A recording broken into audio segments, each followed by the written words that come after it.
Mando News de volta aqui no YouTube e no Facebook do Terra do Mandu. E agora recebendo o advogado, o doutor Claudinei Ferreira Chavasco, Moscardino Chavaschi. Boa noite, doutor. Boa noite, Marcos. Tudo bem, doutor? Tudo bem, tudo jóia. Ô, doutor, agora falando sério, esse sobrenome seu é muito chique, hein, rapaz? Que nada.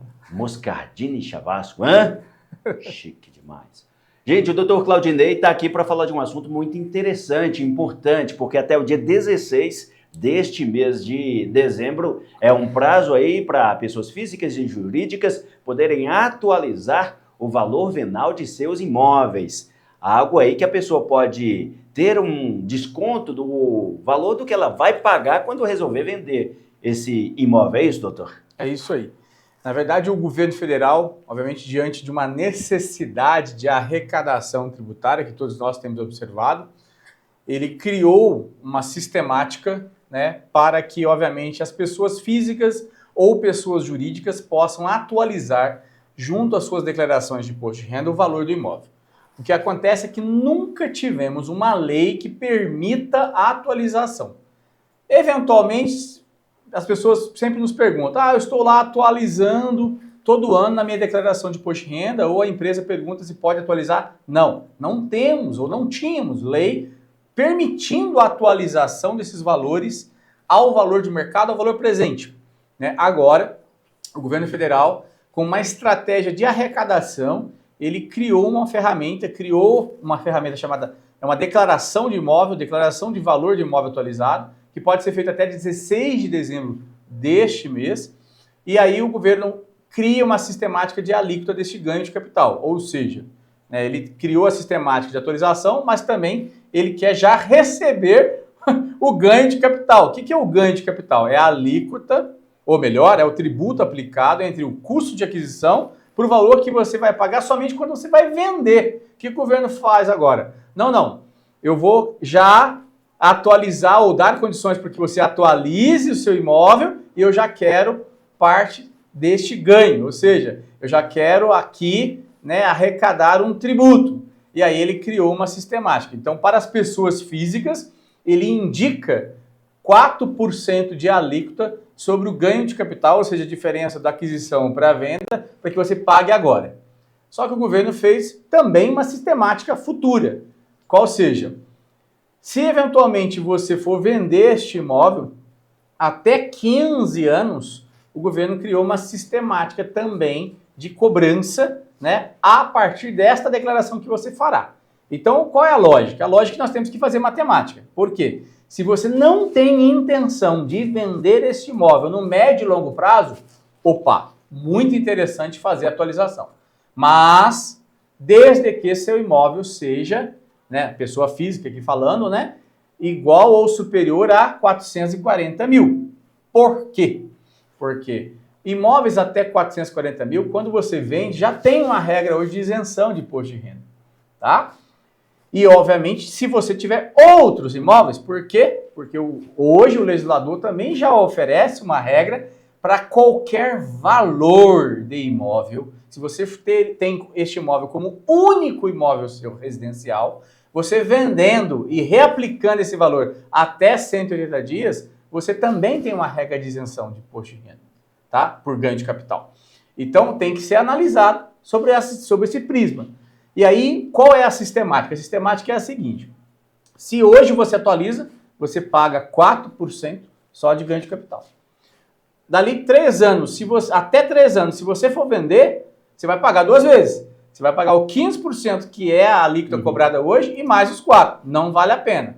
A partir de 3 anos, quando você começa a vender, o governo oferece uma redução, né, de 8% até 100%. Então, se você paga hoje 4% e você vai vender o imóvel só daqui 15 anos, você só vai pagar os 4% de ganho de capital. Então, é muito interessante. Então, vale uma análise, e tal sistemática também se aplica à pessoa jurídica. E eu diria que até na pessoa jurídica é bem interessante, né? Do ponto de vista hoje prático, um imóvel de uma empresa, se você for vender, você paga 34% somando ali contribuição social sobre o lucro líquido e imposto de renda da pessoa jurídica, né?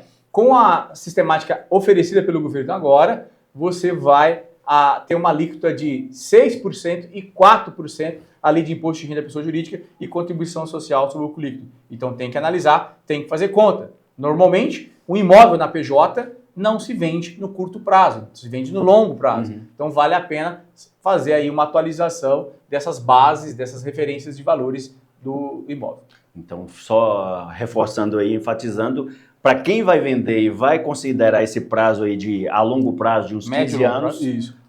Dá para economizar 11% no valor do imposto a pagar Isso. e 26% no caso da pessoa jurídica, até 26% da pessoa jurídica no longo prazo. Então, para essas pessoas, valem a pena. Vale a pena, vale muito a pena. Né? E qual o caminho, doutor Claudinei, para fazer esse... O primeiro exercício é procurar um contador, procurar um advogado, sentar, fazer conta. Com quais documentos?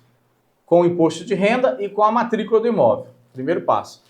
Você tem que chegar a fazer uma conta. E aí, o que o governo também está querendo com todos os nossos cidadãos em geral?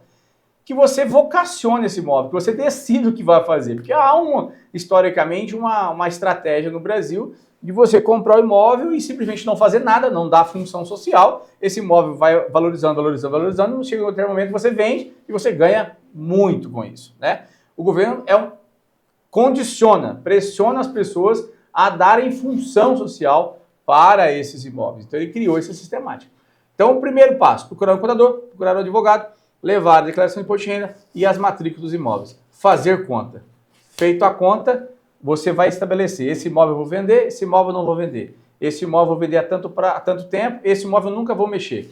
Então aí você estabelece uma vocação para esses imóveis. E aí, consequentemente, você, em razão dessa conta, aplicada à tabela futura, você decide o que vai fazer. Mas é o que é a realidade muito daqui de Pouso Alegre, onde o mercado imobiliário tem uma evolução, né? Sim. Não só Pouso Alegre, como Congonhal, nós tivemos aí Cachoeira de Minas, uma valorização, São Sebastião da Bela Vista, né? Cidades que têm buscado um desenvolvimento em geral, né? Com novos loteamentos em geral. Então é uma realidade concreta, né? É uma realidade muito próxima. Se você levar em consideração que hoje na sua matrícula, no seu imposto de renda, tem um imóvel lá com 300 mil a custo de aquisição e que esse imóvel hoje em Pouso Alegre facilmente já vale 700, 800 mil, já vale a pena você fazer uma conta, se você não tem intenção de vendê-lo no médio e longo prazo. Só que aí você vai, como o doutor Claudinei já falou, você vai fazer essa economia lá adiante. Isso, lá na frente, justamente. E vale muito a pena, né? Vale muito a pena. Tem que fazer conta. A gente não pode aqui também criar uma expectativa de milagres. Não é essa a ideia. Você tem que fazer uma conta e estabelecer uma meta que você vai fazer com aqueles imóveis. Assunto importantíssimo, que depois a gente vai trazer o link também aqui no terradomandu.com.br para você ter os caminhos e como já explicado para o Dr. Claudinei. Antes de despedir do senhor, só um esclarecimento, né? Que a gente precisa estar atento o tempo todo em relação aos golpes. E tem gente usando o nome do escritório de advocacia CFMC aí para tentar passar golpes em clientes, em conhecidos seus. Não, realmente, hoje nós fomos vítima, como um mundo de pessoas tem sido, né? E nós alertamos a todos os nossos clientes, parceiros e amigos aí, né? A não darem correspondência a qualquer número de WhatsApp que não seja ou que não sejam os números operacionais que nós já utilizamos, né? Hoje, mais de 100 clientes aí foram abordados por números, né, que não são nossos números operacionais. Então fica aí o alerta, né, e provavelmente clonaram nossas fotos, nosso logotipo e estão se fazendo ou se passando pelo nosso escritório. Fica aí o alerta para que vocês não comuniquem, não deem estabelecimento e denuncie pelo WhatsApp. Ali mesmo dentro do WhatsApp você já pode fazer a denúncia de que não corresponde aos nossos números operacionais. Obrigado. Uma questão que eu faço sempre, doutor, quando eu tenho uma dúvida se a pessoa que está falando comigo é aquela pessoa mesmo. É conversar em áudio, faça uma ligação, converse com a pessoa, você vai conhecer a voz do outro lado. Que às vezes fica só nas mensagens, pode ser uma outra pessoa, né? É uma alternativa. Sim, uma boa alternativa. Doutor Claudinei, obrigado pelo bate-papo, por esclarecimento a respeito do prazo aí da Receita Federal. Nós que agradecemos a oportunidade mais uma vez.